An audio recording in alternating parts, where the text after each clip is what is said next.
பரோட்டா பண்ண போகிறோம். முட்டை பரோட்டா வந்து கொத்து பரோட்டாவும் சொல்லலாம், முட்டை பரோட்டாவும் சொல்லலாம். இதை வந்து எப்படி நம்ம வீட்டிலே பண்ணுறது, அப்படியே வந்து இந்த ரோட் சைடில் கிடைக்கும் பாருங்கள் பரோட்டா, கொத்து பரோட்டா, அதே மாதிரி நம்ம செய்ய போகிறோம். இதை எப்படி பண்ணுறதுன்னு பார்ப்போம். ஃபஸ்ட்டு வந்து அதுக்கு தேவையானது பரோட்டா. இதை பரோட்டா செஞ்சு நீங்கள் வீட்டில் செஞ்சு போட்டாலும் சரி தான், இல்லை கடையில் வாங்கின லெஃப்ட் ஓவர் பரோட்டா ஏதாவது இருந்தாலும் போட்டாலும் சரி தான். நான் இது வந்து ரெடிமேடு பரோட்டா அந்த இது வாங்கி நாங்கள் போட்டிருக்கிறோம். இங்கே கிடைக்காது பரோட்டா, நம்ம ஊர் பரோட்டாலாம் கிடைக்காது. அது 2 நான் எடுத்திருக்கிறேன். அதில் 2 பரோட்டா எடுத்திருக்கேன். 2 பரோட்டாவுக்கு வந்து 2 முட்டை. எவ்வளோ முட்டை வந்து எவ்வளோ நாளும் போட்டுக்கலாம். நான் வந்து கரெக்டாக ஒரு பரோட்டாவுக்கு 1 முட்டைன்ற அளவுக்கு நான் போட்டிருக்கேன். அப்புறம் வந்து வெங்காயம் வந்து நல்லா ஒரு பெரிய சைஸ் வெங்காயம் நல்லா சின்னதாக நறுக்கிக்கோங்க. இது நம்ம வந்து டக்குன்னு நம்ம செய்ய போகிறோம், அதனால் வந்து ரொம்ப பெருசாலாம் போடக்கூடாது. இதெல்லாம் பரோட்டா முட்டை எல்லாம் ஒன்று சேரப்போகுது, அதனால் நல்லா சின்னதாக நறுக்கிக்கோங்க. அதே மாதிரி வந்து பச்சை மிளகா, தக்காளி, கருவேப்பிலையும் இந்த மாதிரி நல்லா சிறுசாக நறுக்கிக்கோங்க, நல்லா வாசமாக இருக்கும், ஒன்று சேர்ந்து வந்துடும். அப்புறம் வந்து கொத்தமல்லி தழை. அப்புறம் அதுக்கு தேவையான மசாலா வந்து மஞ்சத்தூள் ஒரு 1/2 டீஸ்பூன் போட்டுக்கோங்க, மிளகாத்தூள் 1 டீஸ்பூன், மல்லித்தூள் 1 டீஸ்பூன், சீரகத்தூள் ஒரு 1/2 டேபிள் ஸ்பூன், மிளகு வேணால் மிளகும் போட்டுக்கலாம். நான் வந்து இருக்கிற காரம் போதுன்றனால அது போட்டிருக்கேன். அப்புறம் முக்கியமானது வந்து கண்டிப்பாக இந்த ஹோட்டலில் பண்ணுறவங்க வந்து கிரேவி சேர்ப்பாங்க, சிக்கன் கிரேவி, மட்டன் கிரேவி எதுனாலும் சேர்த்துக்குவாங்க. நான் வந்து இன்றைக்கி வந்து முட்டை கிரேவி எடுத்துருக்கிறேன். நீங்களும் வந்து நான்வெஜ்ஜு தான் போடணும்ல, வெஜிடேரியன் ஏதாவது குருமா டைப்பில் எது வச்சுருந்தாலும் போட்டுக்கலாம். எல்லாம் மிக்ஸ்டு வெஜ் கறி இந்த மாதிரி வச்சுருந்தீங்கனாலும், தேங்காய் போட்டு அரைச்சிருப்பீங்களா அந்த மாதிரி எந்த குருமாவாக இருந்தாலும் இதுக்கு போட்டுக்கலாம். புளிக்குழம்புலாம் ஊற்றிடக்கூடாது, நல்லா இருக்காது. நான் வந்து முட்டை குழம்பு இருக்குது, நான் அதை எடுத்து வச்சுருக்கிறேன்.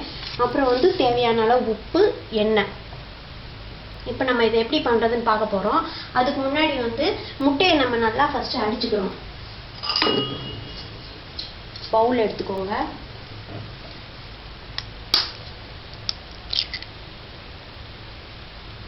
நல்லா பீட் பண்ணி வச்சுக்கிறோம். ஸ்பூன் இருந்தால் ஸ்பூனில் பண்ணலாம், இது மாதிரி இருந்துச்சுன்னா இந்த மாதிரி பண்ணிக்கலாம்.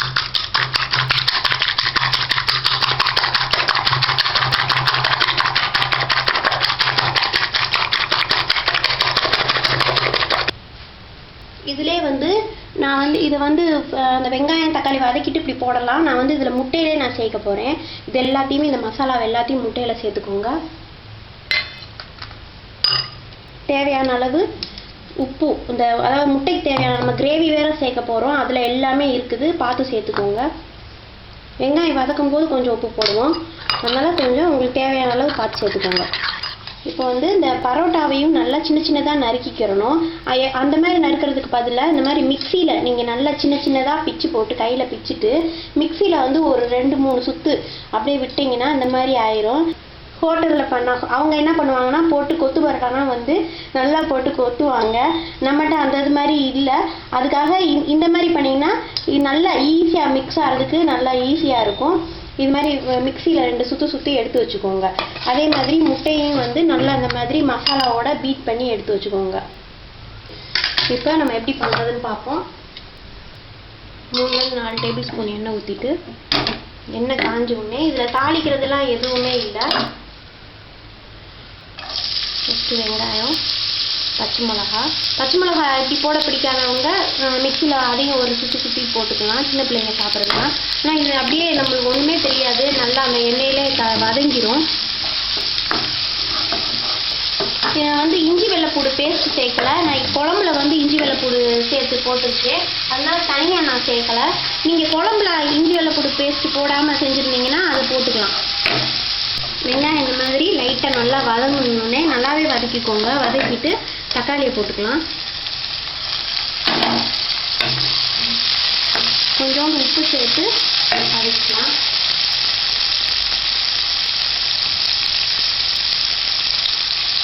அவங்க வந்து நம்ம கடையில் செய்கிறவங்க வந்து நல்லா சட்டி நல்லா காஞ்சி இரும்பு சட்டியில் பண்ணுவாங்க, அதனால வந்து சீக்கிரம் வதங்கும், டக்குன்னு எல்லாத்தையும் போட்டுட்ருப்பாங்க. நம்ம வந்து வீட்டில் செய்யும்போது இது நல்லா கொஞ்சம் தக்காளி வெங்காயம்லாம் நல்லா மூடி வச்சு வதக்கினீங்கன்னா நல்லா ஒன்று சேர்ந்து வதங்கும். மூடி வச்சுக்கோங்க. இந்த தக்காளி இந்த அளவு வதங்கணுன்னே நம்ம அடிச்சு வச்சுருக்கோம் பாருங்கள் முட்டை, அதை அப்படியே போட்டுரும்.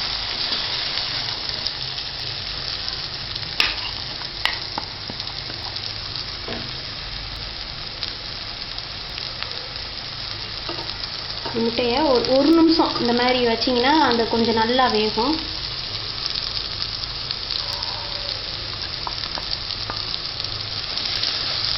இப்போ இந்த மாதிரி நல்லா கிண்டி விட்டுக்கோங்க.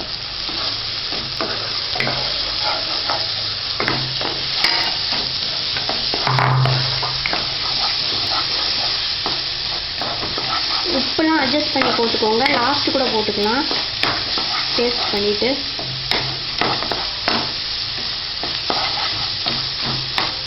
இது அந்த முட்டை வந்து பிசு பிசுன்னு இல்லாத மாதிரி ஃபஸ்ட்டு வதக்கிக்கோங்க. இது கொஞ்சம் நாள் கொலன்னு இருக்கும்போதே நீங்கள் பரோட்டா போட்டிங்கன்னா அப்புறம் ஃபுல்லாக அப்படியே தான் இருக்கும் கடைசி வரைக்கும். கொஞ்சம் அப்படியே அந்த சட்டியில் வந்து ஒட்டாத மாதிரி வந்தோடனே இந்த பரோட்டாவையும் போட்டுக்கலாம். இப்போ பாருங்கள், நம்ம கொத்த வேண்டிய அவசியமே இல்லை, அப்படியே இதோட ஒன்று சேர்ந்து வந்துடும். இப்போ இந்த கிரேவி எடுத்து வச்சுருக்கோம் பாருங்கள், அந்த கிரேவியை போட்டுக்கோங்க.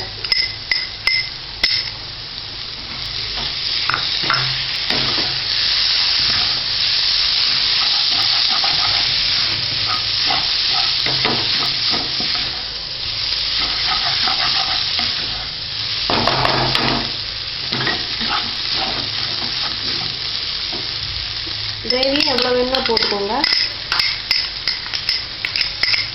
நான் 1 கப் எடுத்து வச்சுருந்தேன், 1 கப் போட்டிருக்கேன் 2 பரோட்டாவுக்கு.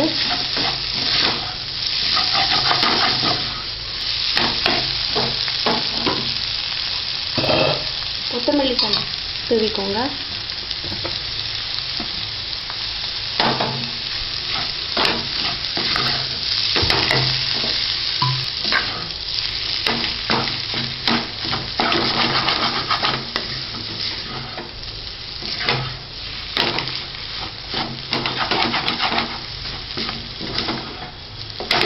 இப்போ இந்த மாதிரி நல்லா வதக்கிக்கிட்டோம். நல்லா சட்டிலே ஒட்டாத மாதிரி அப்படியே உதிராக இருக்குது பாருங்கள். கொஞ்சம் அந்த கொத்து பரோட்டான்றது பார்த்தா தெரியும், நமக்கு எந்த இதுவுமே போட்டு கொத்தவே இல்லை. ஆனால் எப்படி ஈஸியாக நம்ம வீட்டில் சூப்பராக டேஸ்ட்டான கொத்து பரோட்டா ரெடி ஆயிடுச்சு. இதை எல்லோரும் கண்டிப்பாக ட்ரை பண்ணி பாருங்கள். தேங்க்யூ.